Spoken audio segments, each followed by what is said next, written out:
هنتكلم النهارده عن دنيا سمير، وهنعرف ليه مفيش ممثلة قدرت تجمع بين التمثيل والغنى زي دنيا سمير.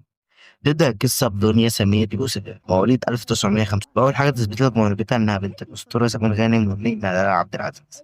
شاركت في أول عمل ليها سنة 1995 في امرأة وامرأة مع النجمة دلال عبد العزيز. في 1996 بتشارك في حوار تفاح. في 1998 بتشارك في السيرة الهلالية الجزء التاني بيدور على الإيه. في 2001 بتشارك في العدالة أبو. في 2002 بتشارك في زمن عماد الدين. في 2004 بتشارك في عباس الأبيض في الإنجليزي. في 2004 برضه بتشارك في الإمام النسائي. في نفس السنة بتشارك في أحلام بنات. بس بعد ده كله كانت لسه متعرفتش لحد ما بتعمل مع محمد هنيدي أنا يا خالتي. ودي خطوة حلوة لأن هنيدي ساعتها كان مكسر الدنيا بالصعيدي في الجامعة الأمريكية وإسماعيلية رايح جاي. خفت شوية وبعدها عملت عبد الحميد بكده. في نفس السنة شاركت في الرقص وعنزو.